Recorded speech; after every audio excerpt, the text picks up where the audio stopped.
So hello everyone, my name is Guillaume Vigoureux.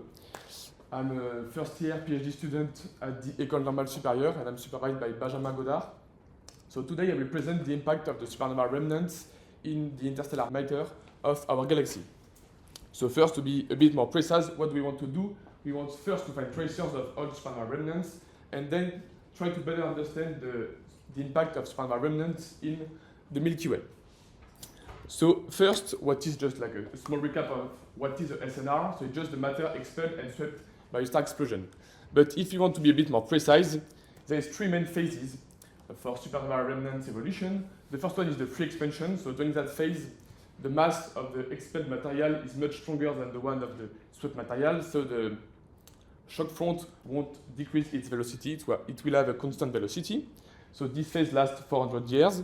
Then you have the second phase, the adiabatic expansion phase. In that phase, the mass of the expelled material starts to be comparable to the one of the swept material. So the shock front will start to reduce its velocity, but the shock is not old enough to be able to cool down relatively. So this phase lasts a few tens of kiloyears. And then you have the last phase, the radiative expansion phase. During that phase, the mass of the expelled material is much fainter than the one of the swept materials. So then the shock front will reduce its velocity and it will start to cool down by emitting radiation. So that's why it's a radiative expansion. And an important thing about the time scale, the fact is that the third phase represents 95% of the lifetime of the supernova remnants. So this is really the interesting point on these slides. Okay, and now just compare with observations. So we already know almost 300 supernova remnants in the Milky Way, thanks to the green catalog. And on those 300 supernova, around like 100 of them have an age estimation. But when you look at those age estimation, it's only first and second phases supernova remnants that we are seeing, which means that we are only seeing 5% of the supernova remnants. And this could be a problem if we want to understand better the life of supernova remnants. So that's why we need to find a tracer for what we call old supernova remnants, which means third phase supernova remnants. Okay, so we have understood why it's important to find tracers of old supernova remnants. Let's have a look on why it's interesting to understand the impact of supernova remnants in our galaxy. So it's well known that there is a strong dynamic impact of supernova remnants in our galaxy because supernova remnants are the main drivers of turbulence in our galaxy. It's also known that the supernova remnants create a transition between warm neutral medium into the cold neutral medium. But there is often an impact which is neglected. It's the ionization which is due to supernova remnants due to their radiation or the collision they are making on the interstellar matter. Because the astronomers mainly focus on OB stars when they are considering ionization in our Milky Way. So we will try to see what is the impact of SNR in the Milky Way on the ionization. So then you understand our two goals, try to find tracers and try to understand the ionization due to supernova remnants in the Milky Way. So we will try to answer those two questions in only one way. It's just like try to combine those two, so find a high potential ion emission which is explainable with old SNRs. So what do I mean by high potential ion? I mean like nitrogen plus, fluor plus, argon plus, neon plus, helium plus, all the species which are harder to ionize than the hydrogen. So all the species are tracing fully ionized region, and we will take the example of the N+. So we already have measurements of the N+. We have galactic plane survey of the N+, which has been done by Herschel in 2015. So we have two lines of N+, which are in infrared. Those measurements were done like 10 years ago by Goldsmith. And if you want to have a look on those measurements, so this is the column density depending on the galactic longitude, so the latitude is null. And what you can see is two interesting things on that plot. First, there is no detection above like 70 degrees and below minus 70 degrees. And then you can see a strong increase of the column density. And then in between, there is strong variation because we have a log scale. So there is almost 2 orders of magnitude of variation in between. So those are the two interesting things to see on that plot. So our guess is what is ionizing the nitrogen, and our guess is that this is due to SNRs. So how do SNR ionize nitrogen? So to answer this question, we use the Parry-Durham shock code. So this shock code is developed by the NS for 40 or 50 years now. This is a 1D steady state shock wave model. The steady state is quite important, and I will explain why later. And these shocks allow us to see the dynamic, thermal, and chemical evolution of a free particle entering in the shock front.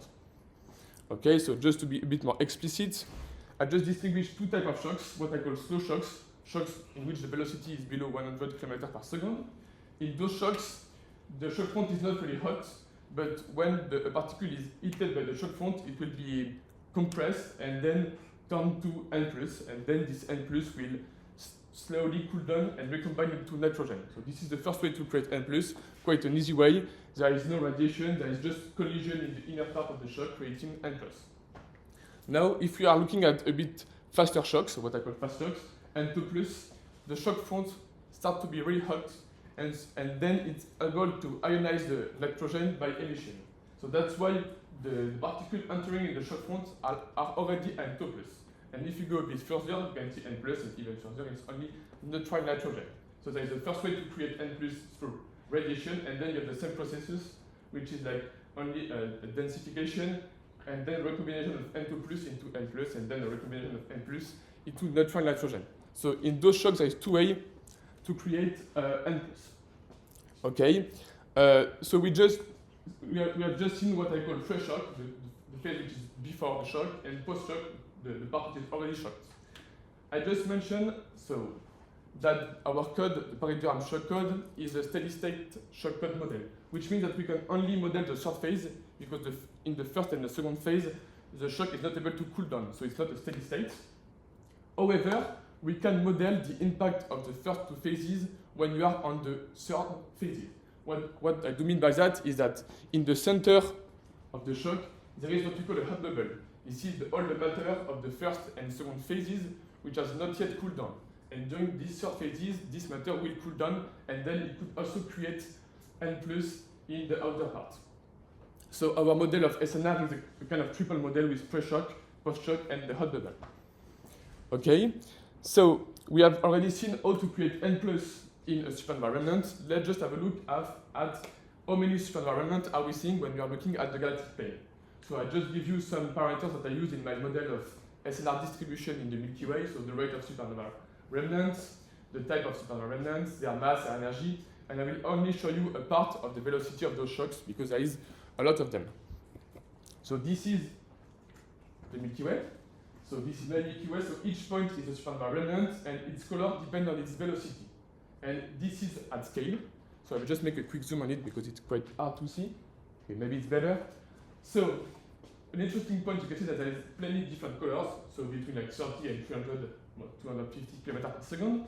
And what you can see is that the size of the points is depending on where you are in the galaxy, because we are taking into account the fact that the galaxy is denser at those points. The galaxy is denser when we are going closer to the galactic center. Okay, so now that we have those things, we can compute the number of intersections of the line of sight and the supernova remnants depending on the longitude we are looking at. So this is it. So there is different color for different velocities. Maybe it's a bit small for you. Okay, the interesting thing is that no matter where you are looking at on the galactic plane, you will always see supernova remnants. Only 5-ish when you are looking on high galactic longitude, but when you are looking at the center of the galaxy, you will see more than 10, up to 30 or 40 supernova remnants in a single beam. So this is interesting, and then we could combine those two models, the model of supernova remnants and the model of supernova remnant distribution, to obtain a Coulomb density which is expected when you are looking at the galactic plane. So this is it. So you have still the measurements done by Herschel, still the points, and you have our model, the two solid lines. So what you can see is first, we are quite well reproducing the shape of the data, meaning that we have low value and then a strong increase between 50 and 100 and the same in the opposite direction. And then you are obviously seeing that we are below the expectation. We are reproducing around 15% of the expected N+. And you can see that we also reach a kind of plateau when we are looking at the center of the galactic plane. So this is our model our ongoing model. So what we can say is that first, SNR aren't negligible in the Milky Way ionization because it's already 15%, could be higher depending on what we will add into this model.